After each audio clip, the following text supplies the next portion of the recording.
Today we have on the call Mr. Balaji Vishwanathan, Managing Director and CEO, and Desikan Narayanan, Chief Financial Officer of Expleo Solutions Limited. As most of you have been tracking this company and are invested, we'll be starting this call directly with Q&A session.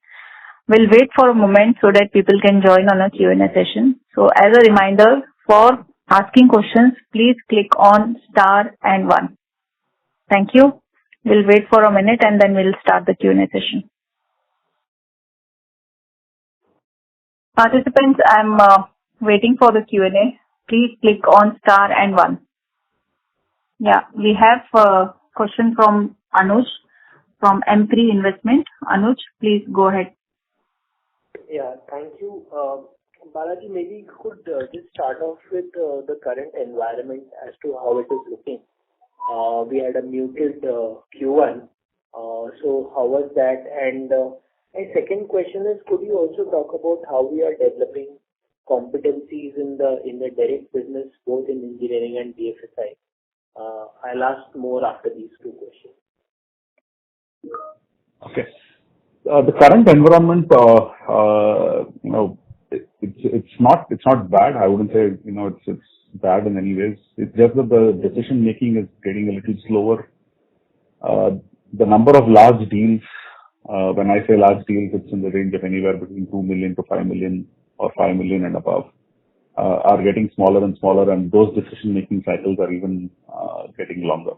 Some of the customers have either postponed their larger decision engagements, or at this particular point of time said that they will look at it next year. But apart from that, our existing customers, most of the customers are growing. There are, barring a few, that too very limited.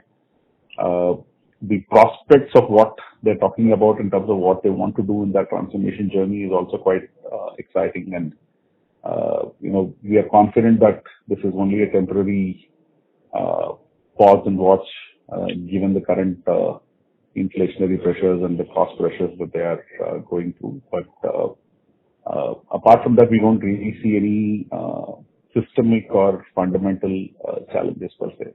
This looks like probably 2-3 quarters of pause before the customers will start spending more on change and transformation. And on the competency part, we've been focusing on what we call it as a digital assurance and digital transformation, which is primarily DevOps, automation, and looking at working with some of the key technology solutions available in the market, whether it's bigger banking solutions or payment solutions or ERP solutions. And we are building capabilities and partnerships around that. And that's the journey that we've been trying to do for the last almost 18 months. And that is still continuing, and it's actually helping us in increasing our digital footprint, which also gives us better career prospects for the team, and also more foothold with the customers as well. Okay, but specifically on the engineering business, wherein a large part comes from the group, what is our plans to develop a direct business, because there is buoyancy in the environment, at least from a capital investment viewpoint. So these are technologies, but how do we gain this opportunity in the engineering part for direct business, or will it be led by the group entities? So engineering, I would once again try and split this into those 3 components of engineering services that we do. What we call it as mechanical engineering. Then the other one is digital engineering services, which is combined with other technology services as well. And the third one is electronics and embedded services. If I look at the mechanical engineering piece, there is a significant amount of work that we get from the group. Embedded engineering is partly group and partly direct as well, which works on the aerospace industry, what we call it as avionics, which is also part of embedded. It's mostly direct business, not so much in the group business. And the other one is the digital piece within the engineering services, which is now primarily driven by what the group is providing us. So, what we are looking at is how do we sell the mechanical and the production-based engineering services to some of the direct customers as well, considering the kind of work that is actually happening in the Indian and the Asian markets. We have had some small successes, but it's a long journey because it's not a small project. Normally, these projects are multi-year projects, and we need to have the right level of presence in those particular geographies as well. So we are looking at that as an option. But electronics and embedded or avionics is what we call it as, and also the embedded services that we do within the automotive space, whether it's infotainment or navigation or software, which is within the automotive segment. That business is something which we have already started selling in all the direct markets, particularly in the Southeast Asian space and also in India. We have had some successes because it's been only 1 year since, not even 1 year actually, we around 10 months or so since we have started selling here in this market. We have a couple of customers, once again referenced through our group clients. But that's the plan of trying and building some of this capabilities for the domestic market as well. Okay, and one last before I come back in the queue. So our number of clients from a 0.5 to 1 million came down from 29 to 15 in Q1, and corresponding active clients also came down by roughly the same number. So what exactly happened during Q1? Thank you.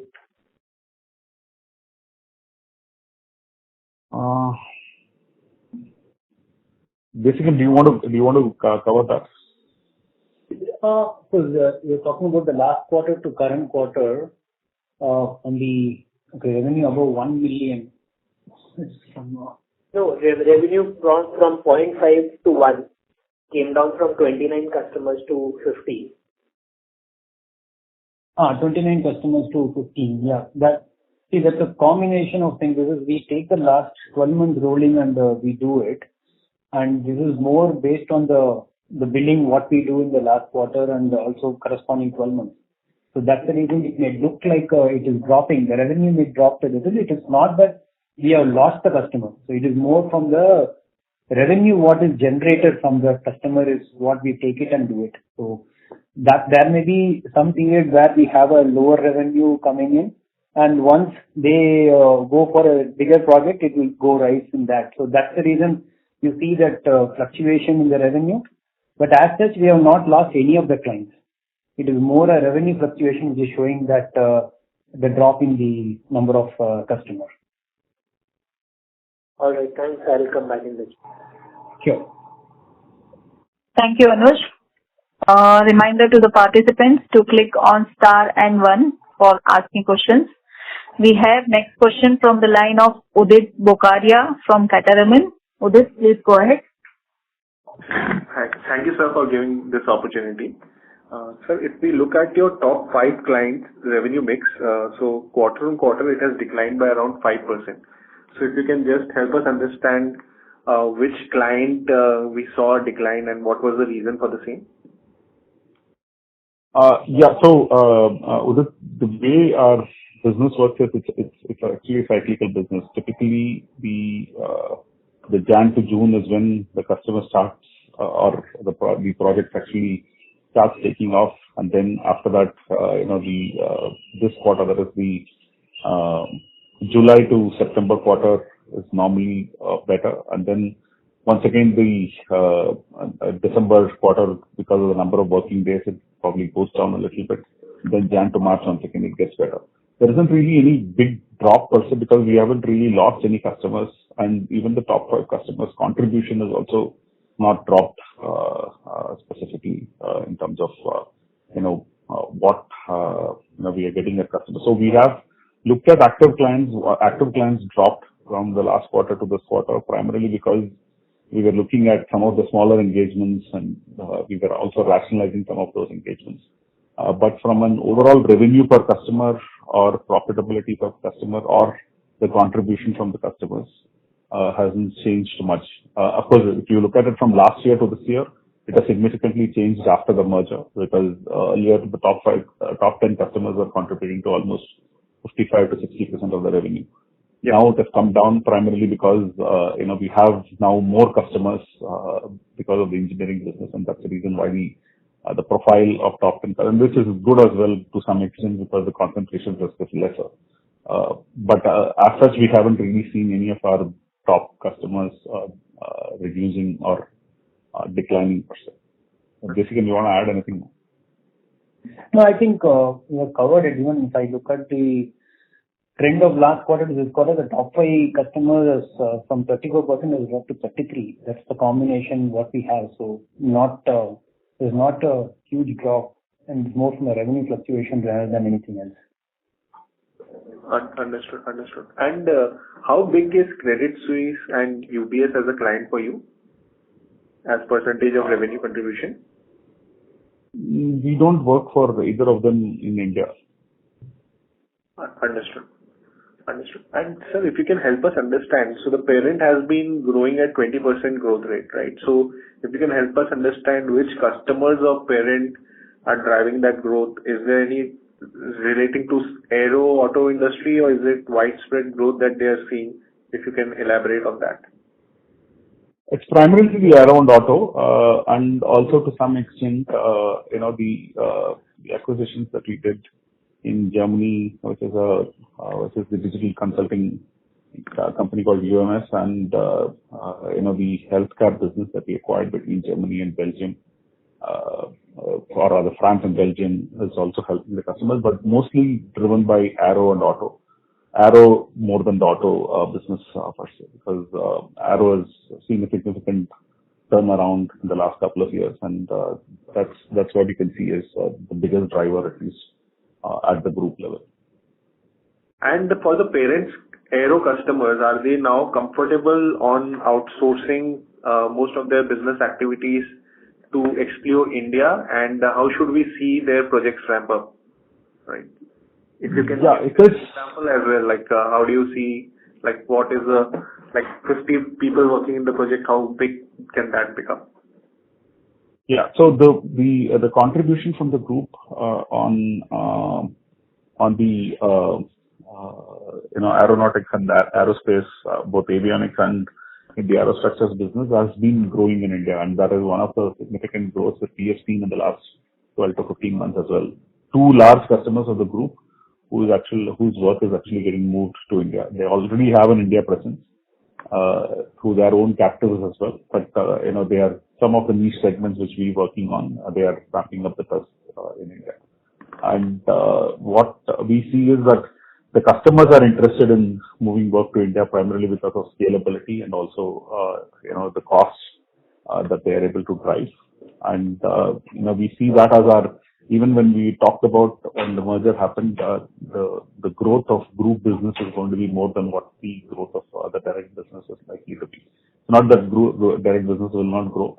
Our expectation is the group business will grow in significant double digits, while the direct business might not grow at the same rate as what our expectation is. And that's what the commitment from the group's management team as well. And we see that happening right now with primarily in the aerospace business, but also partly in the automotive business as well.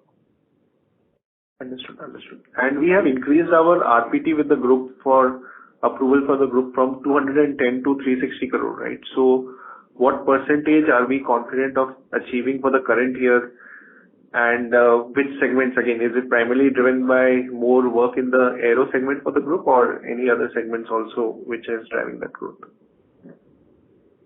It is, aero and transportation is what we are expecting, what is contributing to the growth at this particular point of time for this year.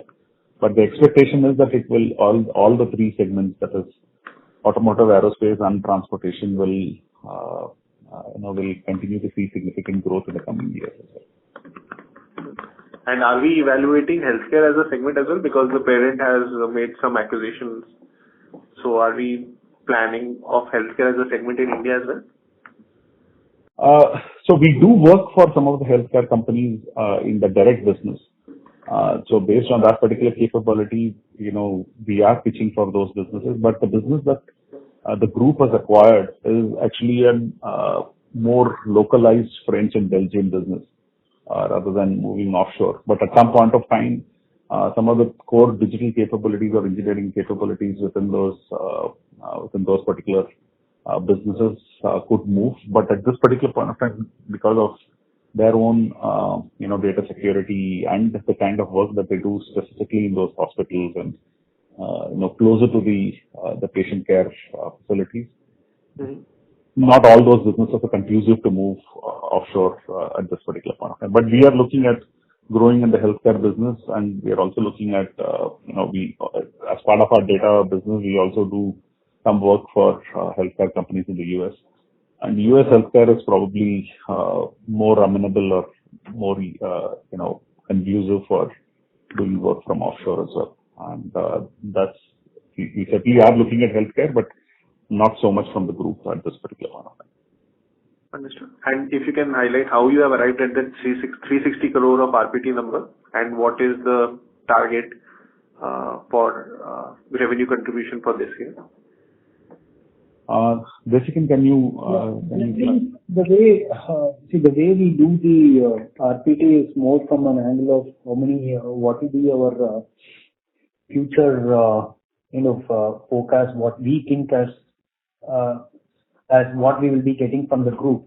Currently, if you look at it, out of our total revenue, we have around 33% or 34% of our revenue is coming from the group. And the expectation by the end of the year, we are expecting around in the range of 35 to 40.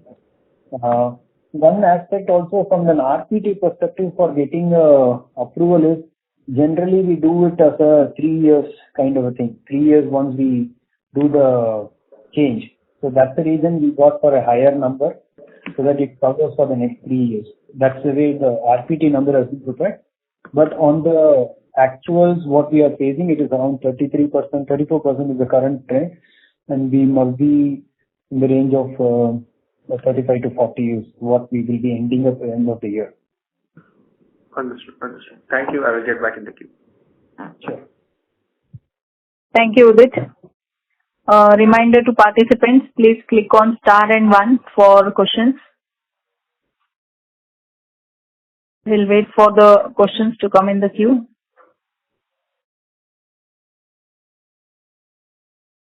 Anuj, we have a next question from the line of Anuj. Anuj, please go ahead. He's from M3 Investment.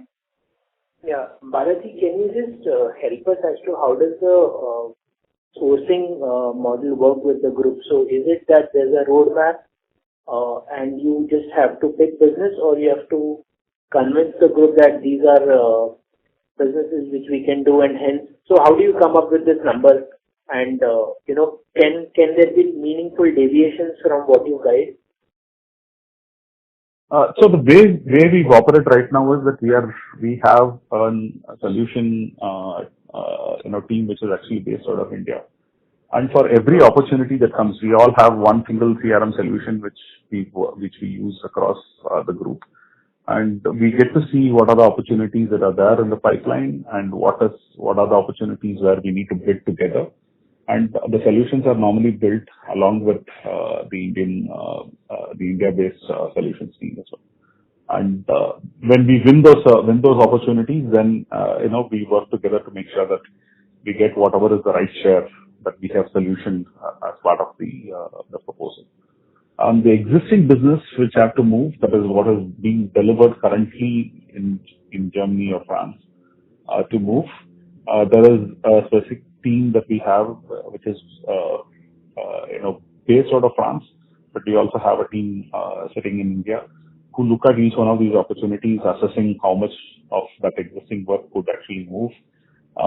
And given the sensitivities around replacement of work, we look at wherever we could find other alternative work which could be done only on site for that particular team as well, and then try and move the work to India. So will there be meaningful deviations? Yeah, if there is a significant business deviation that happens, yeah, it could be possible. But otherwise, in a normal BAU, we don't see that to change significantly in terms of the working model per se, because right now the teams are all joined at the hip. So we have one global delivery team for each one of those competencies, whether it's digital or whether it's engineering or whether it's technology or whether it's software development. And those teams are all distributed across different locations. And we also have a couple of the senior leadership or heads of those particular businesses sitting out of India as well. So it won't significantly change the model. That's helpful. My second question is, between client engagement between technology and engineering services division, how material is the duration of engagement difference between the two set of customers? The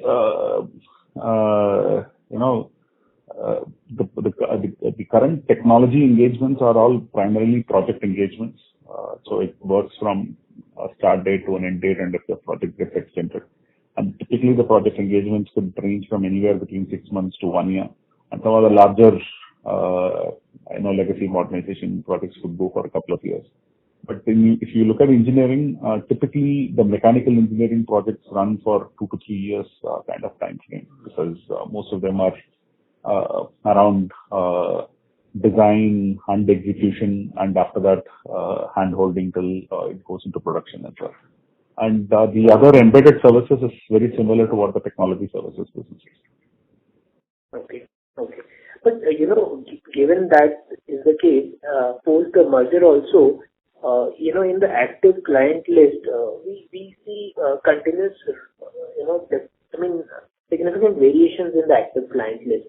Now, if the engagement of engineering is higher, then shouldn't we see a more or lesser variations in the active client base over a period of time? And this is, maybe I'm just referring to a small part, but going forward, is that a fair assumption that the active client won't materially differ and it will keep growing at a steady pace? Okay, so I'll probably try and clarify this, and basically, please correct me if I'm wrong. So, the active client list, at least as far as the group business is concerned, will not change much, because our engagement is with each group entity, not with every individual customer per se. And that's how the engagements are signed. So most of the fluctuations is something which you would see within the direct business, where there will be one project which will get closed or one project which will get go into on hold, where we may not bill for a couple of months. And then after that, we start again. But from a group business perspective, the number of customers will not fluctuate much. Jessica, do you want to add anything more? Yeah, no, actually what you mentioned is right, because from a group perspective, to be the entity which we involve will be our client, rather than the client which the group is billing. But as far as the direct customer is concerned, it is we bill to each customer, so that way the fluctuation will be more from the direct customers rather than the group. Okay. See, one more point, in the press release of the parent, they have said that their margins are inching closer to 10%. And for us, our margins are now in the range of 15-16%. Do we see, we have given a guidance of 16-18% or a range maybe post consolidation. But can we see the margins inching beyond, given that the parent itself is at a significant delta in its margins? You're talking about the margins going below the 16% mark, or are you talking about? No, above. So I'm saying the parent had negative margins and it has had a significant delta to plus 10%. Our margins have been lower than what we guided of 16 to 18. So first of all, shouldn't the delta between parent and us be large, because we are primarily a delivery center? And do we see us crossing that 16 to 18% margin in the near future?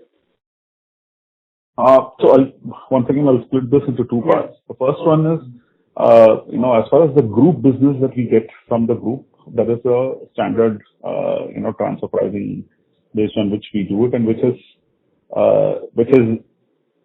approximately in the range of 15 to 17%. So the direct business is where, and the group business at this particular point of time, like what Jessica mentioned, is one. Hello. Yeah. We can hear you. Yeah. The group business is approximately one-third of our current business. The remaining two-thirds of the business is what we expected to drive between that 16 to 18% range. So, that the other businesses should ideally drive anywhere between 18 to 19%, so that we are in the 16 to 18% mark. And but the best part is that the group business is relatively stable, lesser riskier engagements, and the direct business obviously will see some amount of fluctuation and will also have a direct impact on the market. Even the group one will have a direct impact, but will probably be a slightly muted one rather than the direct impact per se. The direct business is where we are more focused on how do we manage our costs, how do we make sure that we are able to increase our profitability, given the kind of markets that we operate in. But the group business is fairly stable and predictable in terms of what the profit margins will be. Okay. And one last Anuj, I would like to stop here. We have people in queue, please. Okay. Asha. Thank you, Anuj. So we have next question from the line of VP Rajesh from Banyan Capital. VP, please go ahead. Thanks, Asha. Hi, Balaji and Desikan. Desikan, just on the client list, one clarification. So when you are saying that some of the customer in $500,000 to $1 million may have had revenues lower than $500,000, that's why they're not showing up in the list, but you haven't lost any of those clients. Is that the correct? Yes. Correct. Okay. And then the question is that in the total client list that you publish, what is the number of clients that are group entities that you are doing business with? Group entities will be around 6 to 7 entities now. No. Basically, we have all these subsidiaries as well. The last one which we got approved in the RPT related party entity list, I think around 21 or so. Out of which I think 14 or 15 are the ones which are active. The others are yet to give us any business. Yeah. Thanks, sir. Yeah, correct. So what is the total out of, let's say, 219 clients we have? What is the number? Around 14 or 15, yeah. 14. Okay. So, I guess so it means that the 19 clients you don't have this quarter, most of them went away because you didn't want them. Is that the way to think about this? No. Not all of them. Some of them might have been just, stopped because of the project getting over and other stuff. But there are 3-4 of them who are in the less than 100,000 range, where we are not making profits as well, where we had also exited from those engagements. But not all the 19 of them. Understood. Okay. And then we are not in that position as yet. So. See, because there is so much of volatility on the demand side, one doesn't really know exactly what's going on. And then on the supply side, Balaji, if you can just give some update on how are we ramping on the 10,000 people that you are looking to hire by, I think, December 25 is what you were saying.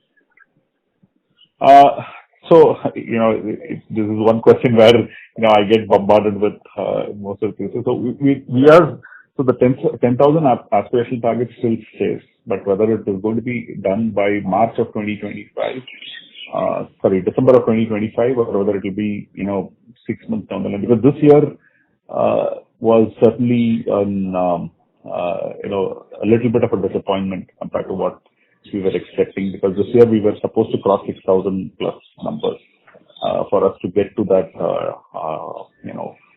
10,000 mark by March 2026. So which is something which we'll have to figure out how we will be able to ramp up. But if we were to see the same kind of bumper years as what we saw between 2020 and 2021, when just during the course of COVID, if we see the same kind of demand, we should probably be able to reach our target, as per what we were expecting to reach with March 2026. Otherwise, it may probably go, it may get delayed by 6 months to 9 months at best.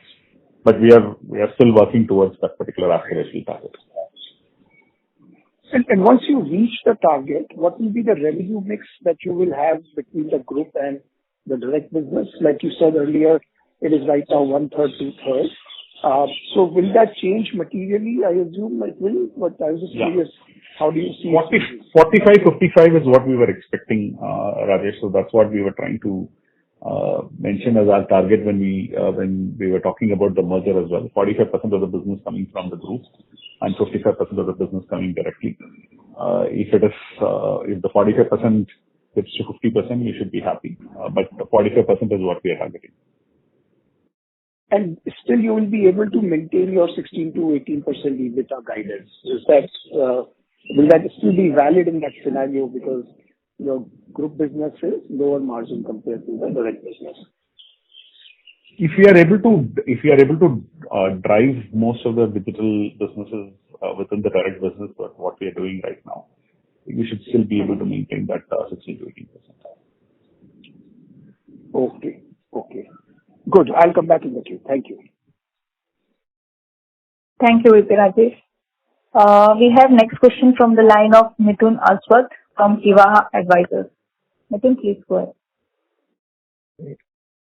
Yeah, just wanted to check, any reason for the margin decline in quarter one, and were there any one-off merger-related expenses? Just a continuation on that itself. Despite the sluggishness in headcount, headcount has increased by 7% quarter on quarter during Q1. So does that mean the utilization was lower and we are looking at better things from Q2, Q3? Desikan, do you want to take the profitability question? Yeah, with respect to profitability, I think we have mentioned it that one of the items is also a one-time item which hit in the last quarter. That has contributed to the flattening of or reducing of reduction in the quarter-to-quarter number. Plus, little bit of travel has increased compared to what we had last quarter, which all contributed to this thing. And of course, on the merger side, we didn't have any expenses hitting in this quarter on the merger-related expenses.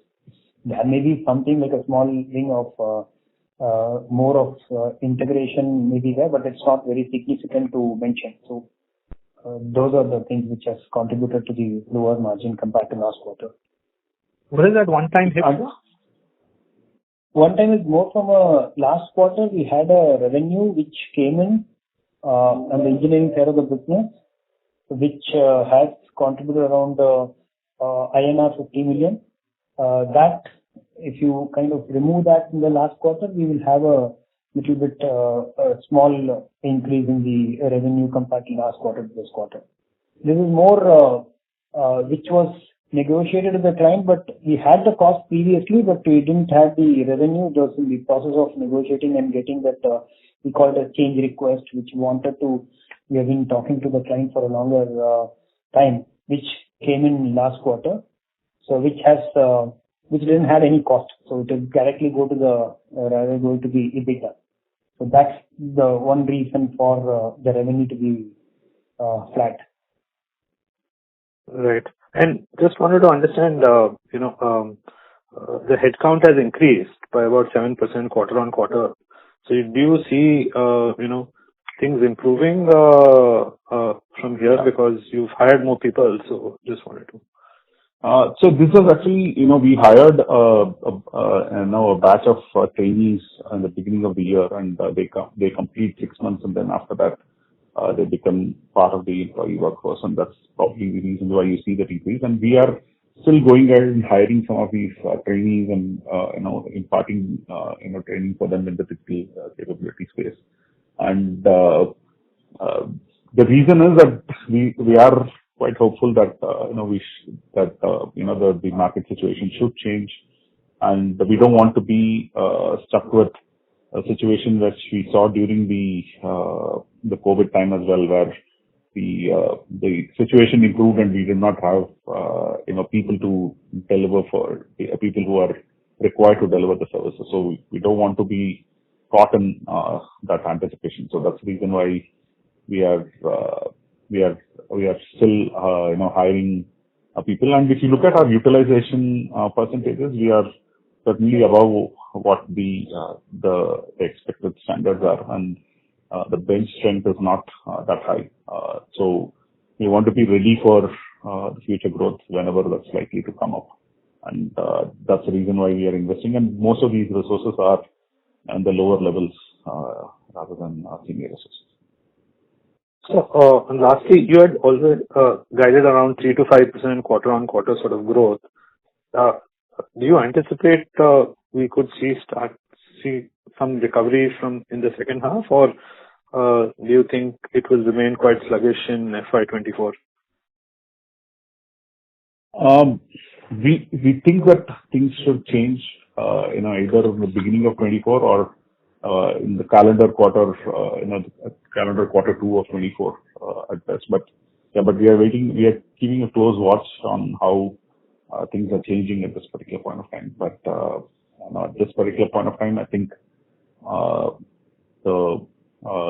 we expect that the financial year 24-25 should certainly see the turnaround once again. Thank you, sir. Thank you, Mithun. Reminder to participants to limit your questions. We will be having a hard stop at 3:45. Next question is from the line of Udit from Cataraman. Udit, please go ahead. Yeah. Sir, if you can help understand whether some of your group companies had seen a decline in revenue, and was the reason for the same were because they had European banks as their customers? Sorry, Udit, one trivia, Asha, it is Catamaran rather than Cataraman. I'm assuming that's what you mean, that's what your company is, Udit. And thanks for staying invested. I'm sure that, your big boss knows my big boss, so obviously that's one of the reasons why you guys are invested with us as well. On the question on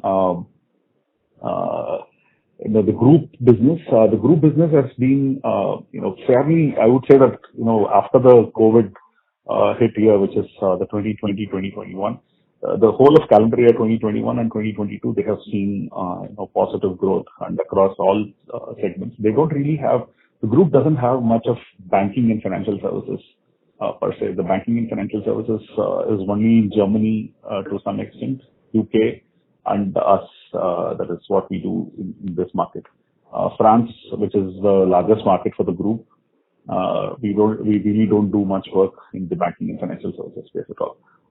So what we are trying to do is from the legacy period, we have had some really good large customers in the European region, particularly Belgium, UK, and some customers in Germany, and that's where we have been growing. So we even earlier we did not have any exposure towards Credit Suisse or any of those larger Swiss-based financial institutions, so to say.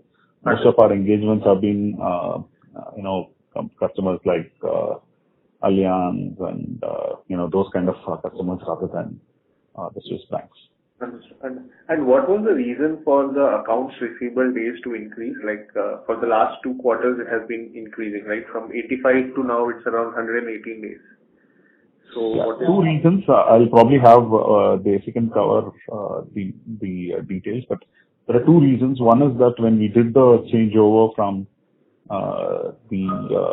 particularly the other 2 entities which merged with us, which merged with Expleo Solutions, the customers who had signed the deals with them, we had to undergo a certain amount of process, particularly the larger customers, the engineering customers which we had signed directly, they had to go through a larger procurement process of re-empaneling us, changing of, the banking details and other stuff. So that took us almost 60 odd days, and that was one of the reasons why,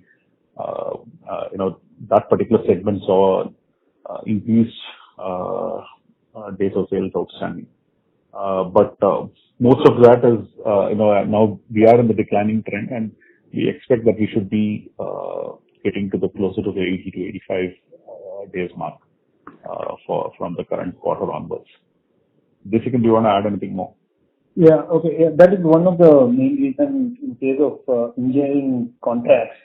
These people have a very stringent procurement and vendor registration process, which has taken us a lot of time to get to that.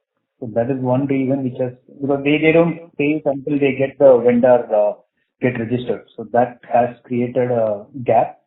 Secondly, one main reason is also compared to the technology client, engineering client has a little bit more DSO period as in the technology side.